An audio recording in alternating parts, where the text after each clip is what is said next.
Olá, seja muito bem-vindo, bem-vinda agora ao início do conteúdo teórico-prático, esta primeira aula teórico-prática do curso de hipertrofia, prescrição avançada de hipertrofia.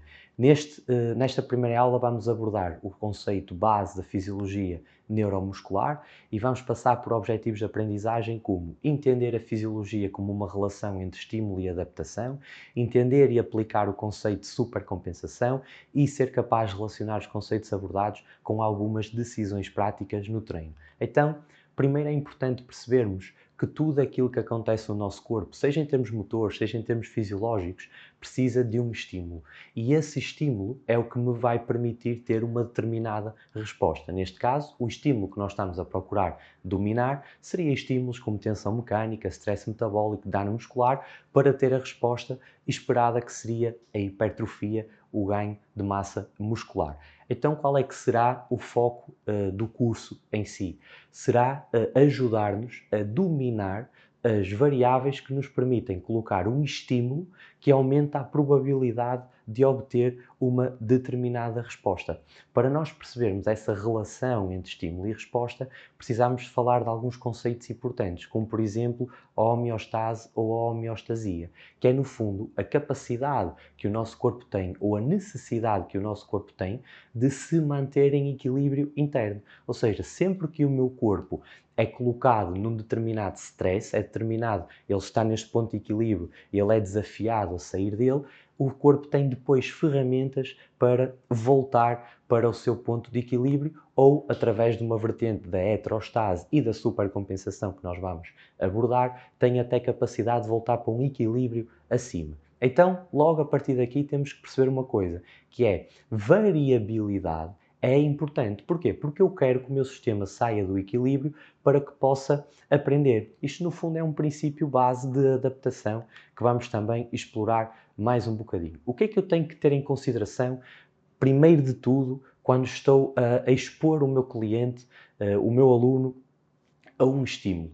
É que ele tem o seu equilíbrio e nós queremos desafiar esse equilíbrio, ou seja, não podemos dar um estímulo que já esteja ajustado ao que ele consegue fazer, não é? Isto acaba por ser um princípio base, mas ele tem também limites, limites funcionais, limites de carga, limites de recuperação, limites fisiológicos, limites metabólicos. Então, o estímulo tem que ser superior ao equilíbrio, mas tem que ser dentro daquilo que eu gosto de lhe chamar a janela de oportunidade de atuação. Ou seja, eu tenho que garantir que o estímulo não seja demasiado ao ponto do meu sistema não conseguir voltar para um ponto de equilíbrio. E tudo isto só é possível e maravilhoso, e muitas das vezes nós esquecemos, com este princípio base da fisiologia, que é a capacidade de adaptação que o nosso sistema tem. Com a sua base da heterostase, deste reset do termostato, o nosso corpo tem uma função espetacular, que é, se o meu estímulo for adequado, se a dose que eu dou desse estímulo for adequada, eu vou ter uma resposta adaptativa, ou seja, a priori eu vou melhorando ao longo do tempo e o meu corpo adapta-se não só morfologicamente, como o ganho de massa muscular, mas adapta-se também metabolicamente, como eu ser capaz de sintetizar melhor o processo de utilização da glicose, do glicogênio, dos hidratos de carbono, okay? Como também se adapta, por exemplo, posturalmente. Mas isso seria temas e vamos explorar um pouco temas diferentes e vamos explorar um pouquinho mais à frente. E como é que ele garante esta adaptação? Através deste princípio base que a fisiologia nos traz, que é o princípio da supercompensação. E aqui eu diria que é ou o conceito mais importante a perceber da fisiologia. Entender que é extremamente necessário eu respeitar certas características do treino, ou seja, certas características do estímulo e da dose e da recuperação, para que o meu sistema volte mais forte do que aquilo que era. E aí sim é o que vai permitir a pessoa ter resultados ao longo do tempo. Depois, ao longo do curso, o que nós vamos perceber é como é que eu garanto que ferramentas eu posso usar para garantir que este estímulo está adequado, mais uma vez, ao objetivo da pessoa. E aqui nós temos que ter em consideração 4 fases, digamos assim. A primeira fase é o estímulo, e esse estímulo provoca uma determinada fadiga. Por exemplo, o facto de eu começo o treino com uma determinada energia, a partir do momento que eu induzo 1, 2, 3 séries de stress àquele grupo muscular ou àquele padrão de movimento, eu vou começar a ter uma determinada fadiga. E essa fadiga precisa de uma recuperação. Como estamos a falar aqui da perspectiva de hipertrofia, essa recuperação normalmente varia entre 24 a 72 horas, desde que o treino seja bem ajustado.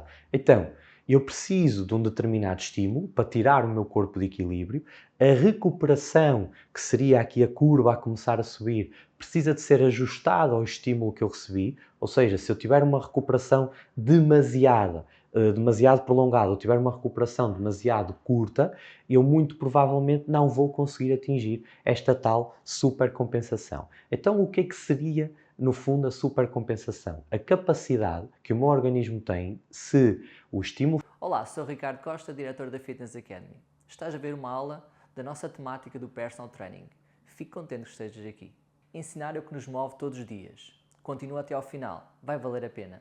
for adequado, o descanso e a recuperação também for adequado, ficar mais forte do que era anteriormente. Isto passando para a prática, vamos pensar que eu estava aqui a falar de um agachamento com 100 kg. Claro que isto, passar para números é um pouquinho mais difícil porque as melhoras não são só da carga absoluta que eu levanto.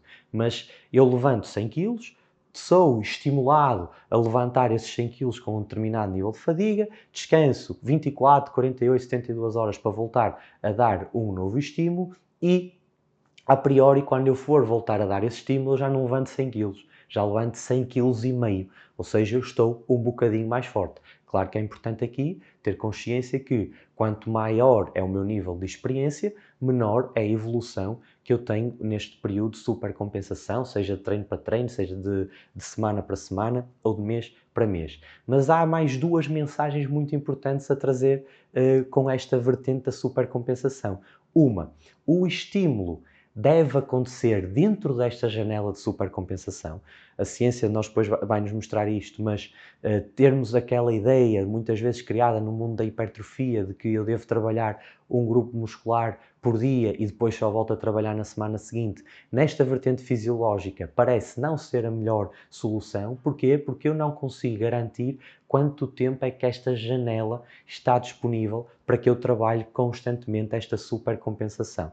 E depois, outra vertente a ter em consideração é, ou por destreino ou por um estímulo demasiado elevado e baixa recuperação, aquilo que vai acontecer é, em vez de atingirmos a super compensação, vamos ter uma perda de performance. E para ajudar-nos a perceber isto, temos aqui mais duas imagens. Aqui salientando também a imagem da direita, que nos mostra a importância, e nós já temos modelos que ainda incluem mais fatores, mas que nos mostra a importância, por exemplo, de, para esta supercompensação acontecer, o meu nível base de fitness tem influência, o meu nível de preparação naquele dia vai ter também influência, o meu nível de fadiga vai ter também influência. Ou seja, não é só as dinâmicas da carga estarem ajustadas, é também dependente do meu nível de fadiga por aí fora.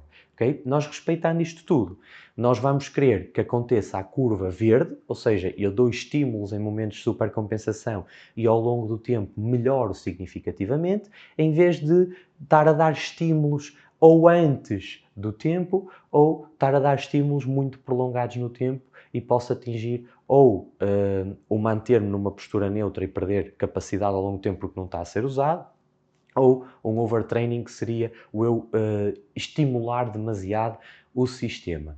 Vamos falar disto ao longo do curso, mas ideias que aqui a ciência nos traz já sobre isto e sobre princípios base para a organização destes conceitos, não é? Porque nós no fundo estamos a falar aqui já de se eu tenho que treinar 2 vezes por semana, pelo menos cada grupo muscular, já começa aqui a vir ideias de divido o treino, não divido o treino, então nós vamos falar muito deste split ou o full body workout. E aquilo que a ciência tem percebido de forma base é que o mínimo do estímulo por semana deve ser estas 2 vezes para garantir que após uma janela de 72 horas existe um novo estímulo e aproveitar no fundo essa super compensação, mas que entre full body e split não há muita diferença no resultado hipertrófico desde que o volume semanal seja idêntico. e neste caso este estudo utilizou 16 séries por grupo muscular por semana.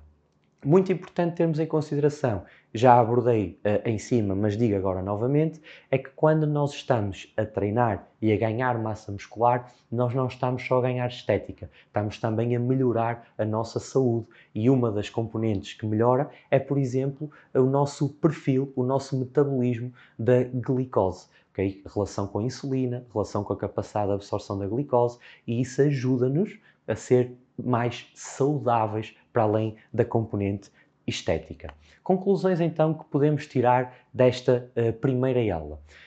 O segundo estímulo deve ocorrer idealmente dentro desta janela de supercompensação, para não haver esta involução ou desuso. A recuperação é uma variável crítica para a hipertrofia, influenciando a capacidade de gerar tensão mecânica, regular a fadiga e manter o desempenho ao longo da semana. Se eu não recupero o suficiente, no próximo treino, principalmente se for o mesmo grupo muscular ou padrão envolvido, eu vou ter uma quebra de performance significativa.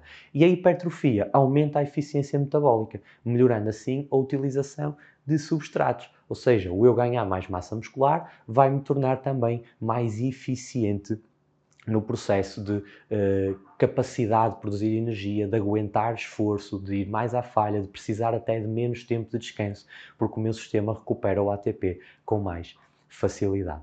Na próxima aula, na aula 2 deste curso, vamos então falar aqui um pouquinho sobre tensão mecânica, stress metabólico, dano muscular, introduzir este conceito, perceber algumas noções base que a ciência nos traz para depois assim continuarmos na nossa jornada dos princípios de treino, leis de treino, por aí fora. Okay? Até já e vemo-nos na próxima aula. Chegaste ao fim. Isso diz muito sobre ti. Esta foi uma aula de um curso completo que temos na nossa escola online. Se ficaste com vontade de ir mais fundo no tema, o link está na descrição, com um desconto especial só para quem assistiu no YouTube.